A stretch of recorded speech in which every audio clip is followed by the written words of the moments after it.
My name is Michael Carter.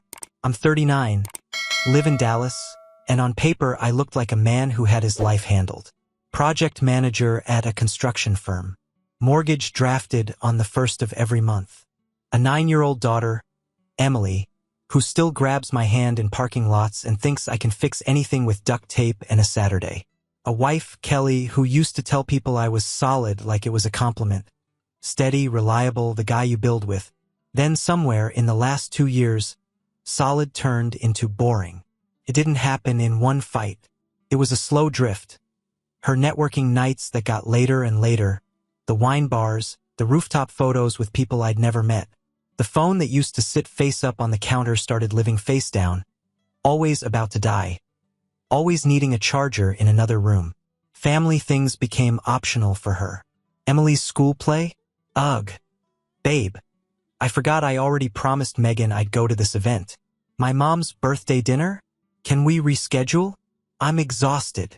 But somehow she was never too exhausted for a last-minute girls' trip to Miami, Nashville, then finally Paris.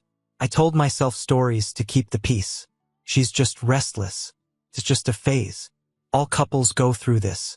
I believed in adult marriage, the kind where you push through dry stretches, where every little fight isn't a crisis. So I swallowed the late nights.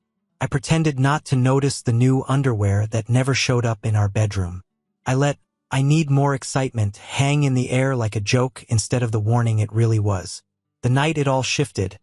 I was on the couch, laptop open, half watching some game with the sound off while I finished a report. Emily was at my mom's for a sleepover, trying to convince grandma to adopt a dog. The house was quiet. Kelly was 6 time zones away on her Dream Girls trip. My phone buzzed at 7:02 p.m. Texas time. I didn't jump. I wasn't that guy yet.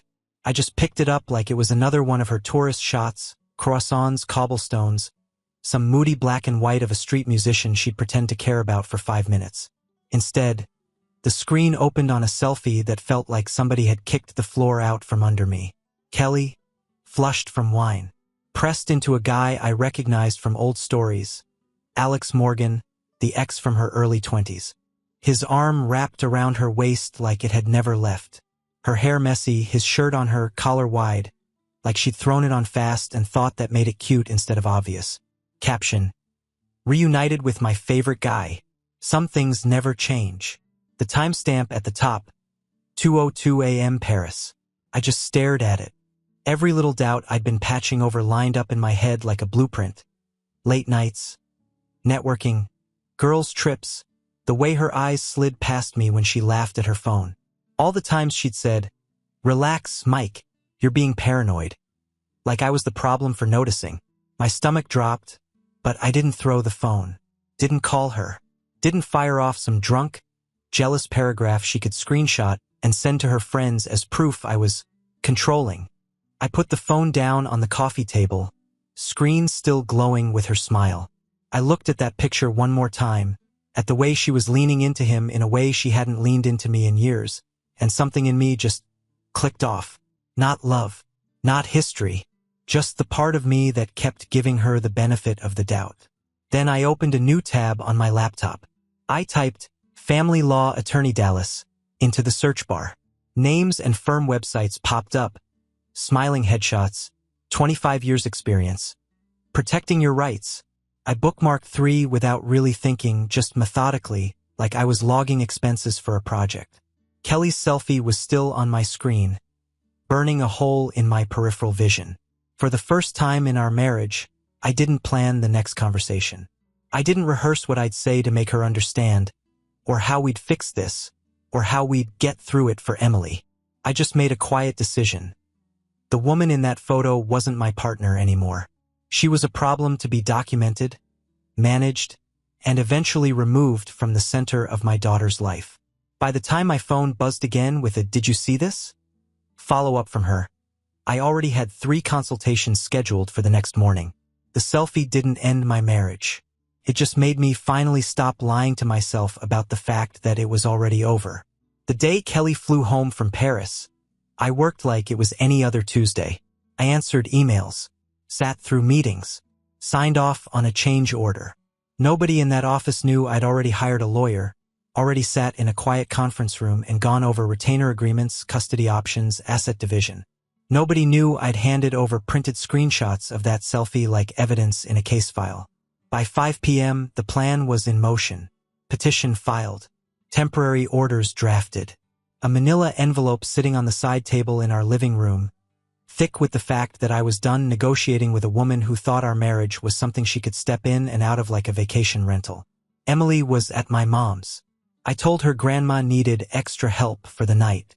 She packed her stuffed unicorn and argued more about which pajamas to bring than about not sleeping at home. Kids have no idea how often they save you by staying simple. The house felt wrong without her. Too quiet, too clean.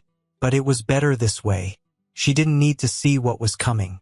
At 11:47 p.m., headlights swept across the blinds. I heard the Uber door, the wheels of her suitcase on the concrete, the tiny pause at the front step like she was resetting her face. My heart beat faster, but not like before. No anxious waiting. No, maybe I misunderstood. Just a steady drum. Get this done. The lock turned. The door opened. "Honey, I'm home," she called, sing-song. That fake brightness people put on when they've done something they're not ready to admit. I stayed in my leather chair, laptop open, an email draft on the screen I wasn't reading. I didn't get up to hug her. Didn't even look at her right away. I let her walk in and feel the distance. She rolled the suitcase in, dropped her carry-on, and started talking too fast. You should have seen the Eiffel Tower at night and would have lost her mind. Oh my God. The food. Babe, you don't even know. Her voice trailed off when I finally looked up. "Hey," she said, tone shifting. "What's with the murder face?" "No murder face," I said. My voice sounded like it does in a status meeting. "This came while you were gone." I stood, picked up the manila envelope, and handed it to her. She frowned, confused, already annoyed, tore it open with the same impatience she used on Amazon boxes. I watched the moment her eyes found the header. Petition for dissolution of marriage. The color drained out of her face. "Mike, what is this? This isn't funny." "It's not a joke," I said. "I filed last week." Her gaze snapped up to me, wild now. "Because of one stupid selfie? Seriously? It was a joke.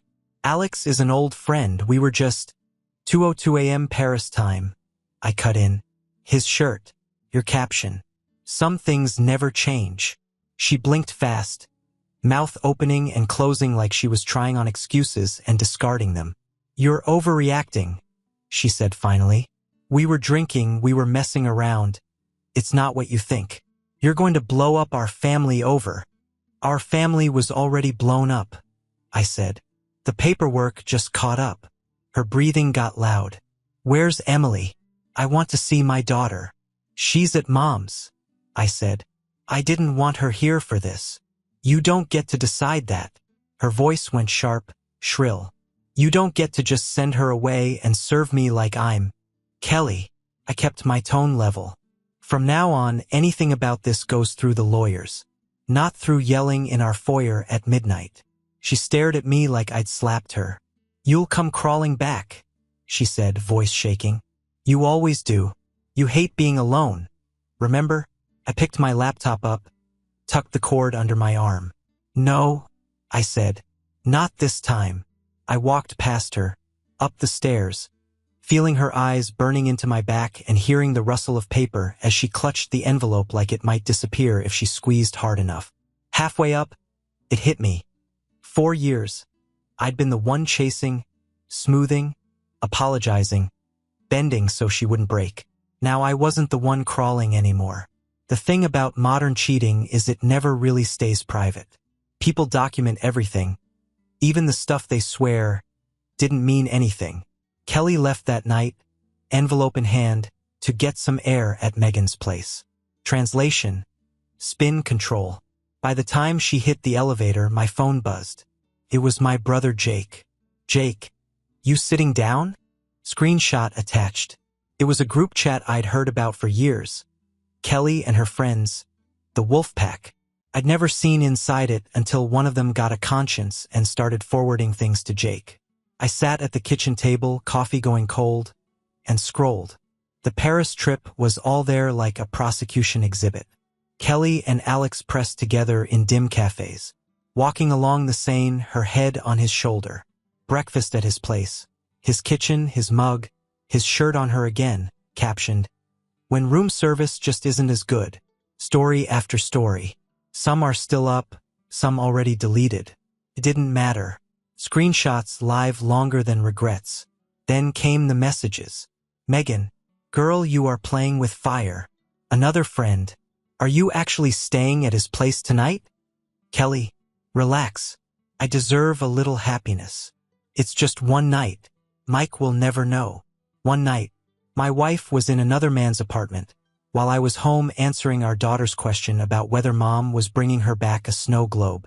Later, Jake forwarded a text Megan sent him directly, guilt bleeding through the words. She confirmed what the pictures already screamed. Kelly hadn't just grabbed a silly selfie after too much wine. She'd packed an emotional go-bag long before she boarded that plane. I scrolled until my thumb hurt. Comments from her friends underneath the photos, half jokes, half warnings. "Don't come crying when this blows up. Hope he's worth the drama." By the time I put the phone down, the narrative was clear. That 2 a.m. selfie wasn't a mistake. It was a victory lap she thought she could run in secret. All I did was decide I wasn't going to be the idiot in the background of her highlight reel. You think the worst part is the moment you find out. It's not. The worst part is realizing your kid lives in the same world as everybody's screenshots. The morning after I served Kelly, my mom, Linda, did school pickup. I was at work pretending to care about a subcontractor dispute while my phone buzzed in silence. When I finally checked it, I had 3 missed calls and a text from her. "Call me. Now," she told me in that clipped voice she uses when she's holding herself together. Kelly had shown up in the school parking lot, marching toward them like she still owned the title Mom without any qualifiers. "She tried to take Emily," Mom said, "told her to grab her backpack. They were going home. And," I asked. "And I told her no," Mom said. "I told her until the lawyers work this out. Emily is with you or me. Not some woman who thinks Paris is more important than her child." Apparently Kelly didn't like that. Voices got raised. Words got sharp. And in the middle of it, Emily stood there hugging her backpack, eyes bouncing between them. "Are you and Daddy going to be like Emma's mom and dad now?" she asked. 2 grown women arguing, and that's what my daughter wanted to know. Not about flights, not about Paris, not about who cheated. Just, are we breaking like everybody else? Mom said Emily chose to get in her car. "Grandma makes better mac and cheese anyway," she told Kelly, like it was a joke. That throwaway line hit me harder than the divorce petition. By the end of the day, the Paris photos had leaked past the friend circle. Jake texted to say guys at his office were passing them around. A neighbor accidentally mentioned seeing them in a mom's Facebook group. Even the school parents thread was buzzing. The next morning, I watched Emily walk into school with her too big backpack while 2 moms at the gate whispered behind coffee cups. If someone was going to be the villain in this story, I decided it damn sure wasn't going to be Emily's dad. Jake was the one who pushed for the dinner. "Just one night at Mom's," he said. "Neutral ground. Talk like adults before this turns into a full-on war." I didn't believe in neutral anymore, but I did believe in my mother's dining room. For walls that had seen every version of me. Kid, screw up, new dad, tired husband. If anything was going to end, it might as well end there. Linda cooked like it was Thanksgiving, roast chicken, potatoes, green beans, bread from the good bakery. Emily was in the kitchen, standing on a chair, stirring something she didn't need to stir, loving every second of Grandma treating her like a sous chef. Kelly walked in wearing the perfume I bought her 3 anniversaries ago. Hair done, lips glossed, smile on like she could sell us all a timeshare in her regret. "Hi," she said softly. "Thanks for doing this." Jake looked like he wanted to be anywhere else. He poured water like it was whiskey. We sat. Plates were passed. Emily chattered about school, about a science project, about nothing and everything. For 20 minutes, it looked almost normal. Then Mom took Emily back to the kitchen to help with dessert, and the air changed. I set my fork down, wiped my hands on my napkin. I pulled my phone from my pocket and a slim folder from the chair beside me. Kelly watched, wary. "What's that?" she asked. "This," I said, "is why we're not talking about overreacting anymore." I opened my phone first, hit play on a voicemail. Her voice filled the room, slurred at the edges. "Alex, I can't stop thinking about you. Being there felt so right. I wish I could just come back to Paris and never deal with this life again." Jake closed his eyes. Kelly went pale. "Stop it," she whispered. "Mike, stop." I let the voicemail finish. Then I slid my phone across so she could see the call log. Multiple messages. Multiple nights. I opened the folder. Spread out printed texts in neat rows. Her messages to Alex about feeling trapped in our marriage. About how she was already halfway gone before she booked the flight. About how Emily would adjust because kids are resilient. Receipts from hotels she hadn't mentioned. GPS logs from nights she'd said she was at Megan's. Screenshots of the Paris stories, the breakfasts, the shirts, the river walks. Finally, the picture of her asleep in his bed, hair spread on his pillow, his shirt riding up her thigh. She'd sent it to him with a heart emoji. He'd saved it. Someone else had sent it to us. I didn't raise my voice, didn't lean across the table. I just lined the papers up like a project timeline and let the silence do the work. "Say it," I said quietly, out loud. "Not joke Selfie. Not old friend. Say what you did." Tears finally came. She gripped the edge of the table like it was moving. "It was one night," she choked. "One stupid night. It didn't mean anything, Mike. I was drunk and lonely and—" "Did you sleep with him?" I asked. "Yes or no?"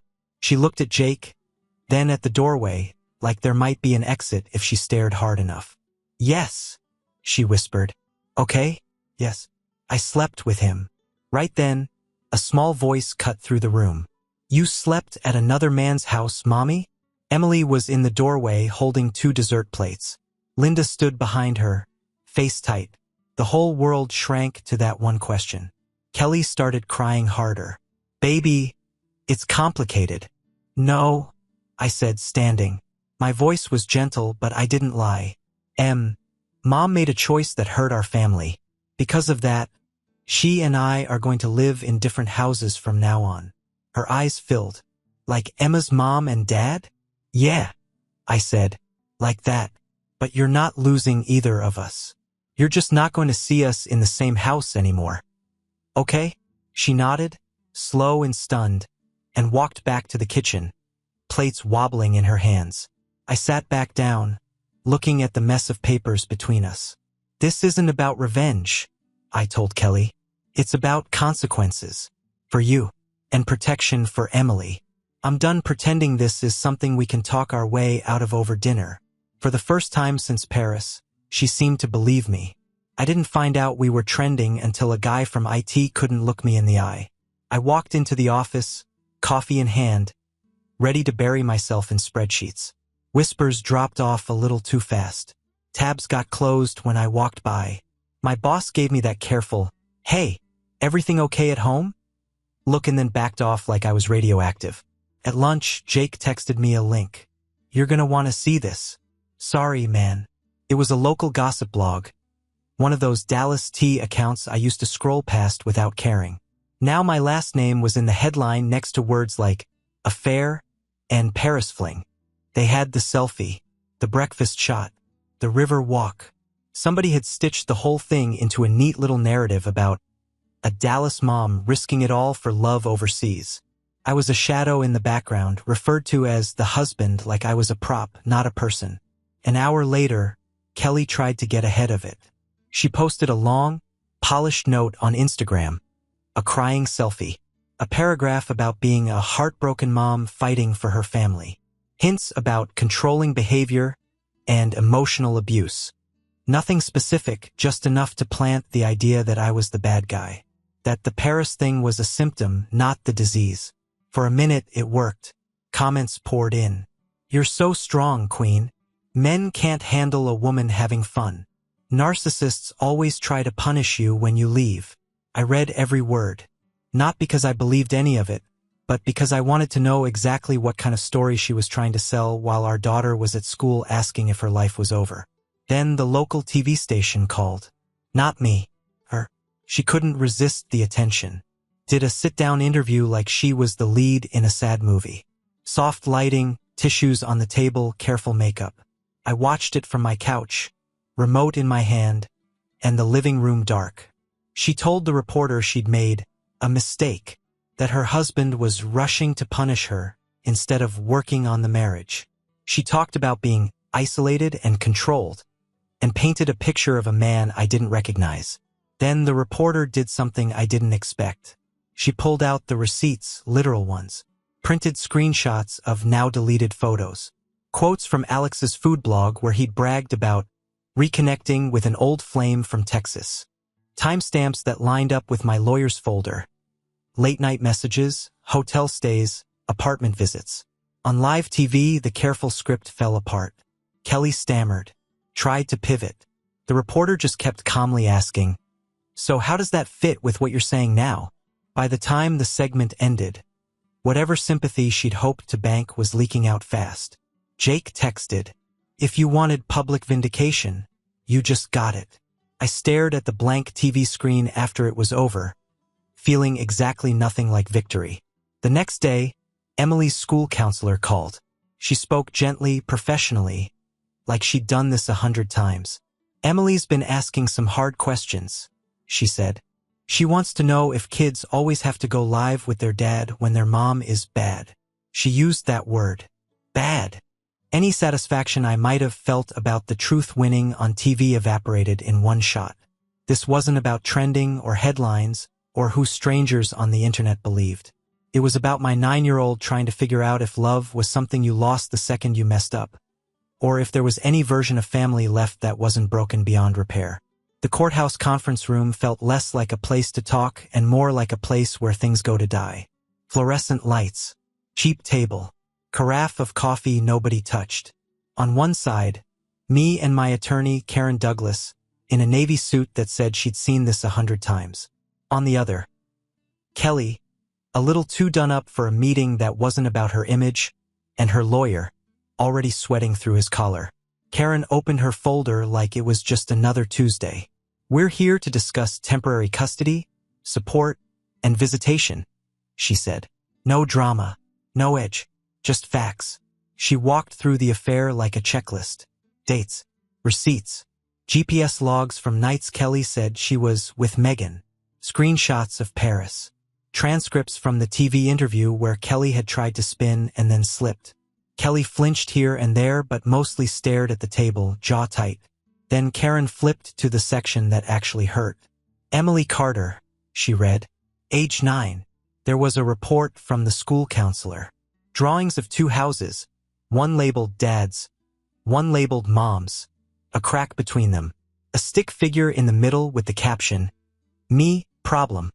I'd seen it before, but hearing it read out loud in that dry conference room tone felt like getting punched slow.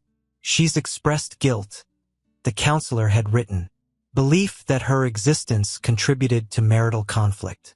Anxiety about being forced to choose between parents. That, more than any photo of Kelly in somebody else's shirt, was what made my hands curl into fists under the table. Karen laid out our proposal. Primary custody with me, a clear schedule, supervised visitation for Kelly until she completed counseling and a parenting class. Agreement that neither of us would discuss case details with Emily or use her as a messenger. It sounded harsh on paper.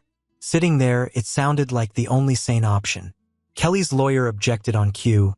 Disproportionate, punitive, not reflective of my client's commitment as a mother. He talked about one mistake and internet amplification. Karen didn't take the bait. "This isn't about punishment," she said. "It's about stability." Ms. Carter chose to prioritize an affair that played out publicly. The child has already suffered social fallout, emotional distress, and exposure to adult issues. Mr. Carter is asking for structure. That's it. For a second, the room went quiet. Then Kelly finally spoke, voice small. "Mike, please," she whispered. "I said I was sorry. We can fix this. We can go to counseling. We can start over. Don't take my daughter away from me."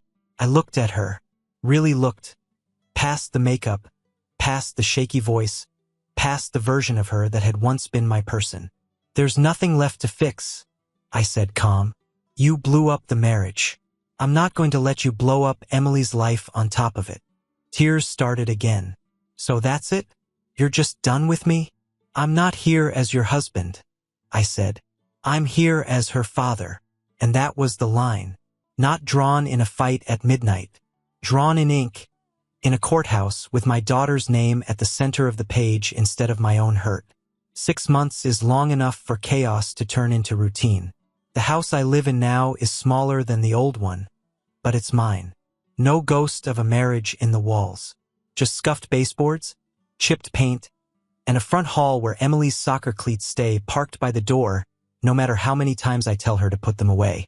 Her science project is spread across the kitchen table, poster board, markers, glue stick without a cap. She's doing something about volcanoes. Controlled explosions, she calls it. I try not to laugh at the metaphor. Our life runs on simple rhythms now. School drop-off with her half asleep in the passenger seat. Hair a mess, backpack unzipped. Work for me, 4th grade for her. Pickups where she climbs into the truck and immediately starts talking about some kid who cheated at Foursquare or a substitute who didn't know the routine. Pancake Saturdays. Therapy Tuesdays. At first, therapy was a battlefield. She'd sit on the couch, arms crossed, answering everything with fine or I don't know. Now she'll at least look at the counselor and say things like, "I don't like when people whisper about us," or "I don't want my mom to be bad. I just want her to stop lying." That's what progress looks like at 9. Her grades dipped for a while. Then they started climbing again. Not perfect, but hers. Same with her mood. Less crying at night. Fewer "will you leave too?" questions. More dumb kid stuff, eye rolls, jokes about my dad jeans, arguments about screen time. Kelly lives across town in a smaller apartment. She took an entry-level job after getting politely phased out of the social circle that used to revolve around her. Actions have a way of cashing in the credit you thought you had. Our interactions are scheduled now. Supervised visits at a center that smells like disinfectant and worn-out toys. An hour, sometimes 2, of awkward but civil time. Emily always goes, always comes back quiet, always talks about it on her own clock later. I don't trash talk her mother. I don't need to. Kids see what they see. Do I still get angry? Sure. There are nights I stand at the sink washing dishes and that Paris selfie flashes in my head like it's still on my phone screen. The old version of me, the one who thought steady effort guaranteed you a loyal wife, still stings. But here's the thing. I'm proud of the man washing those dishes. Not because I handled everything perfectly. I didn't.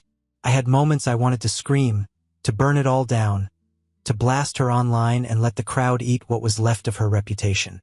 I didn't. I documented. I acted. I drew lines around my daughter and myself and refused to move them, even when people called me cold, harsh, unforgiving. That selfie everyone talks about, it didn't destroy my marriage. It just exposed the truth that was already there, that I'd been living next to someone who had one foot out the door and a backup life on standby. This isn't a revenge story. It's a boundary story. About a man who finally believed what he was seeing instead of the excuses he was being fed. Who chose his daughter's stability over his own ego, over the fantasy that you can fight for your marriage alone, while the other person is in someone else's bed. Some nights, after Emily's asleep and the house is quiet, I sit at this same kitchen table with a notebook or my laptop and write pieces of it down. Not because I enjoy reliving it, but because turning it into a story makes it containable. It means I'm not just the guy this happened to. I'm the guy who learned from it. I used to design my life like a straight line. College, career, marriage, house, kid, retirement. Now I know it doesn't work like that. Life is messy. People are weak. Lines get crossed. What matters is the line you draw when you finally wake up. If some other husband or wife hears this and recognizes the slow erosion, the tilted phone, the "you're overreacting" gaslighting. Maybe they won't wait for a viral picture to force their hand. Maybe they'll listen to that sick feeling in their gut sooner. Because one selfie didn't end my life. It just pushed me to finally start living it on my own terms. Most nights now, this is how it looks. Emily's bedroom door is closed. The soft hum of some kids' show leaking under it. Dishwasher running. The street outside is quiet. And me at a cheap desk in the corner of the living room. Lamp on, laptop open. That old evidence folder sitting on the floor next to my chair like a dog that followed me home and never left. After the court dates ended and the custody orders were signed, there was this empty space where the fight used to be. No more scrambling for documents. No more late-night strategy calls with Karen. No more adrenaline spikes every time my phone buzzed. Just me, silence, and a pile of memories I didn't know what to do with. So I started writing. At first, it was just bullet points. Dates, what was said, how it felt sitting in that leather chair with the envelope on the table. The way my hand didn't shake when I typed, Family Law Attorney Dallas. The sound of Emily asking if kids of bad moms always have to live with their dads. Then the bullet points turned into paragraphs. Paragraphs into scenes. Not out of revenge. If I wanted revenge, I'd have stayed online, feeding the crowd. This was different. This was me trying to make sense of how a quiet, dependable man ended up Googling custody laws with a knot in his throat while his wife played tourist with an ex across an ocean. Writing it down gave me back some control. On the page, I'm not just the guy staring at a glowing selfie. I'm the narrator who can pause, rewind, zoom in on the details I used to shrug off. The way her eyes slid past me at dinner, the first time she tilted her phone away, the way "you're overreacting" became her favorite shield. It let me move from "why did this happen to me?" to "what did I ignore?" and "what did I do right once I stopped ignoring it?" So if you're hearing this and you see yourself anywhere in it, maybe you're the one getting lied to, maybe you're the one doing the lying, here's what I've got for you. Don't wait for a viral scandal to tell you what you already know. Don't wait for a lawyer's envelope to prove you're not crazy. Don't let your kids be the ones connecting dots you were too scared to look at. Listen sooner, act sooner, and understand this. The lines you draw around your dignity, your sanity, and your kids' safety are not cruelty. People will call them that. They're wrong. Those lines are the reason I can sit here tonight, in a small quiet house, with my daughter asleep down the hall, and tell this as a finished chapter, not an ongoing disaster I'm still drowning in.